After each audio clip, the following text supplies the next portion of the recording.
Untuk lebih memahami sejarah, maka kalian harus tahu bahwa apa itu sejarah.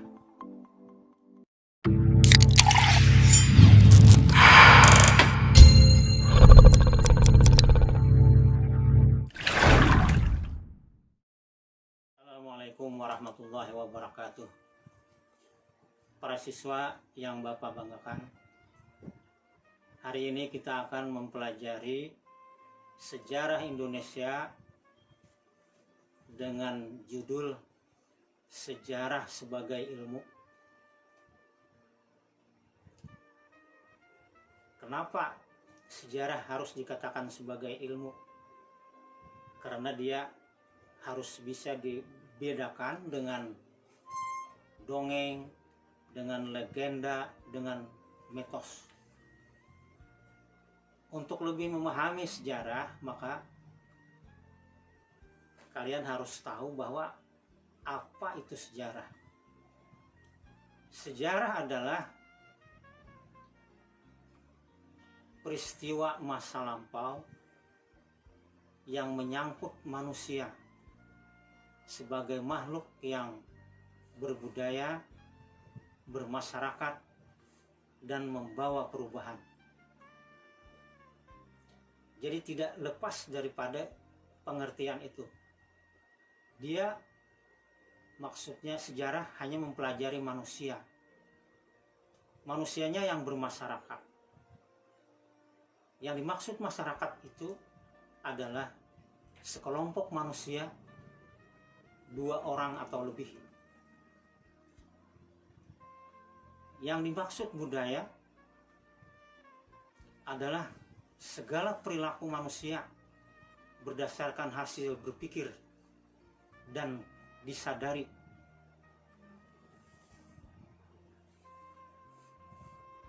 Dari hasil berpikir manusia itu, maka akan terjadi perubahan. Perubahan itu seperti misalnya ada teknologi yang selalu berkembang, ada karya, ada cipta, ada rasa dari manusia yang terus berkembang.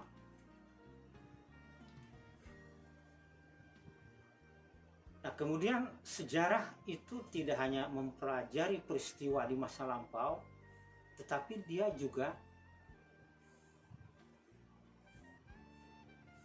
sebagai ilmu yang mempelajari perilaku manusia di masa lampau.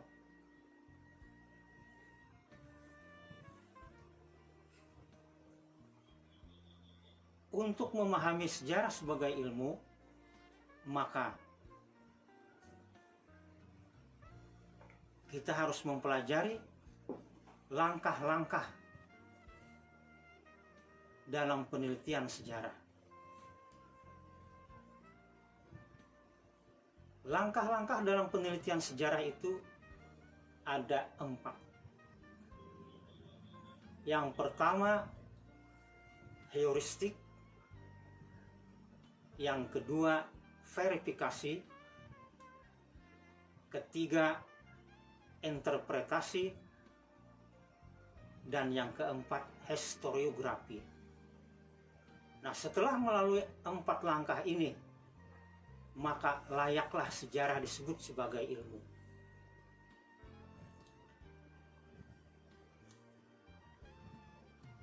Sekarang kita kembali ke langkah yang pertama, heuristik.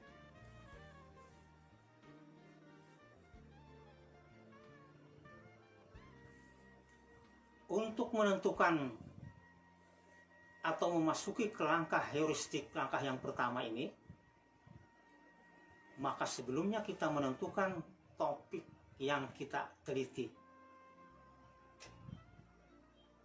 Misalnya kita ingin mengetahui kerajaan Kutai di Kalimantan Timur misalnya, maka heuristiknya adalah kita kumpulkan segala bukti-bukti,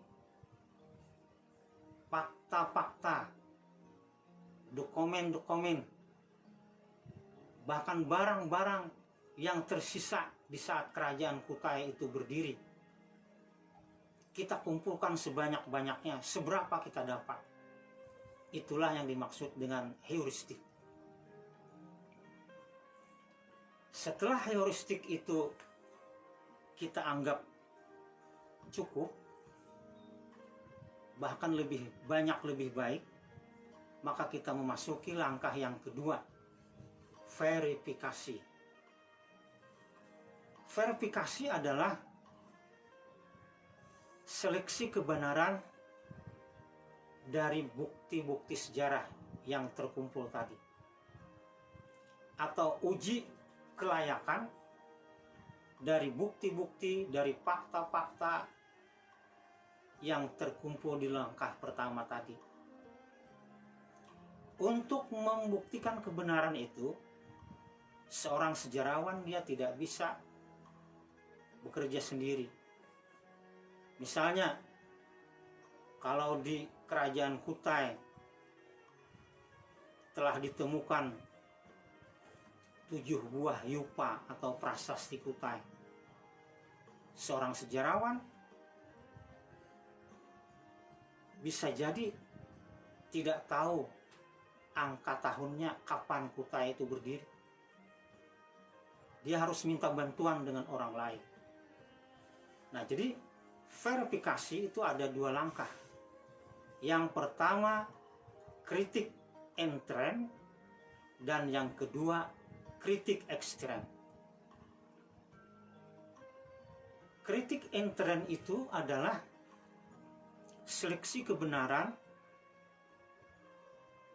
yang para sejarawan itu tidak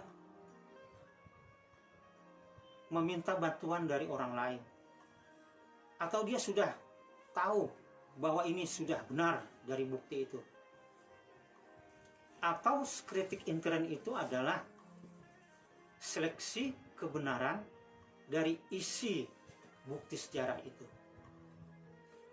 Misalnya dia sudah bisa membaca Sanskerta, maka dia itu kritik intern. Tetapi apabila dia tidak bisa mengartikan bahasa Sanskerta itu, bahkan dia tidak dapat menentukan kapan kerajaan Kutai itu berdiri, maka dia menggunakan kritik ekstrem. Kritik ekstrem adalah seleksi kebenaran dari bukti sejarah dengan meminta bantuan orang lain atau para ahli yang lain. Kalau misalnya sebuah prasasti ditemukan di lapisan bumi yang orang sejarah tidak bisa menentukan, maka orang geologi bisa menentukan. Dia bisa minta bantuan para geolog untuk menentukan kapan ini permukaan ini terjadi. Jadi menurut ilmu geologi, bumi itu berlapis-lapis. Setiap lapisan itu bisa ditentukan abad atau angka tahunnya. Nah, dari prasasti yang ditemukan di Kutai, ditentukan bahwa permukaan prasasti itu berada, atau permukaan bumi di saat prasasti itu berada, itu terjadi pada abad 4 Masehi. Ini atas bantuan dari ahli geolog, ahli geologi. Nah, itulah contoh kritik ekstrem. Kesimpulannya dari verifikasi adalah kritik intern, para sejarawan bisa menentukan atau menafsirkan sendiri. Kritik ekstrem itu dia harus minta bantuan para ahli yang lain atau para saksi yang lain. Sekarang kita menentukan langkah yang ketiga. Langkah yang ketiga dalam penelitian sejarah itu disebut dengan interpretasi. Setelah semua bukti, fakta, dokumen dan sebagainya itu bisa dibaca, bisa dipahami oleh para sejarawan atau penulis sejarah, maka dia bisa menafsirkan. Jadi interpretasi itu maksudnya adalah penafsiran atau menafsirkan fakta sejarah. Misalnya di dalam prasasti Kutai itu tertulis Waprakeswara misalnya. Apa ini Waprakeswara? Ternyata dia sudah tahu bahwa itu adalah nama lain dari Dewa Siwa misalnya. Nah, maka terus interpretasinya tentu saja kerajaan Kutai beragama Hindu. Jadi itulah maksud interpretasi, penafsiran. Kalau ada nama Mulawarman, Raja Kutai yang terkenal itu, dia bisa menafsirkan karena nama Warman itu adalah nama lain dari nama Dewa Wisnu. Maka sangat jelas kerajaan Kutai beragama Hindu. Nah, namun interpretasi penuh dengan subjektivitas penulis. Subjektivitas itu maksudnya adalah pengaruh kejiwaan penulis sejarah. Pengaruh kejiwaan itu bisa saja berupa selera, bisa saja pesanan, bisa saja ada masuk angin dan sebagainya. Nah, itu disadari oleh seorang sejarawan. Maka di dalam interpretasi diusahakan seminimal mungkin subjektivitas itu tidak ada. Kalaupun itu tidak bisa dihindari karena interpretasi adalah sebuah penafsiran, maka subjektivitas diusahakan sekecil mungkin. Sebaliknya, yang ditonjolkan adalah objektivitas, yakni kebenaran yang sebenar-benarnya dari peristiwa sejarah. Sedangkan objektivitas itu tidak bisa 100% ditulis. Karena objektivitas sejarah adalah hanya satu-satunya adalah peristiwa. Peristiwa yang terjadi itu adalah objektivitas. Sedangkan peristiwa itu sudah lewat. Kalau peristiwa itu terjadi abad 4 Masehi, mana mungkin sejarawan bisa menulis persis seperti abad 4 Masehi. Nah, objektivitas pun tidak bisa maksimal sebagaimana sebuah peristiwa. Namun, dia harus berusaha sebanyak mungkin atau semaksimal mungkin untuk mencapai objektivitas. Berikut langkah yang terakhir, langkah yang keempat, yakni historiografi. Historiografi sebenarnya tergolong mudah untuk dilaksanakan oleh penulis sejarah. Karena dia, arti historiografi itu artinya adalah penulisan sejarah. Jadi dia tinggal menulis apa-apa yang sudah diinterpretasi. Tinggal mendata apa-apa yang sudah diheuristikkan. Dan tinggal menampilkan apa-apa yang sudah diverifikasi. Jadi langkah yang keempat itu maksudnya adalah penulisan sejarah. Penulisan sejarah itu disebut juga sebagai, atau hasilnya disebut juga sebagai kisah sejarah. Nah, jadi yang ada sekarang itu adalah kisah sejarah. Namun sebagai kisah, dia harus dikatakan sebagai kisah ilmiah. Nah, untuk mendapatkan kisah ilmiah tadi kembali, dia harus melewati 4 langkah tadi. Maka berbedalah sejarah sebagai kisah dengan legenda, dengan dongeng, dengan mitos. Untuk membedakannya, maka kita bandingkan. Kalau sejarah sebagai ilmu, maka legenda itu adalah cerita sejarah. Cerita seperti sejarah, tetapi tidak menampilkan bukti-bukti yang sudah terseleksi. sejarah sebagai ilmu dibandingkan dengan mitos sangat jauh berbeda. Karena mitos itu bisa saja cerita sejarah mengatas nama-nama figur sejarah, tapi dia dibumbui oleh hal-hal yang gaib yang tidak bisa diterima oleh logika atau penelitian ilmiah.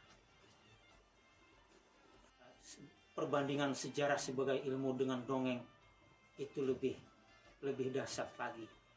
Dongeng itu sebuah hayalan sejarah yang tidak berdasarkan bukti sama sekali. Demikian anak-anakku sekalian, pemahaman kita tentang sejarah sebagai ilmu. Sebelum saya mengakhiri pembelajaran ini, anak-anak boleh atau dalam kesempatan lain boleh mengkritik pembelajaran ini atau menambah kesempurnaan pembelajaran ini. Demikian, wabillahi taufiq wal hidayah. Wassalamualaikum warahmatullahi wabarakatuh.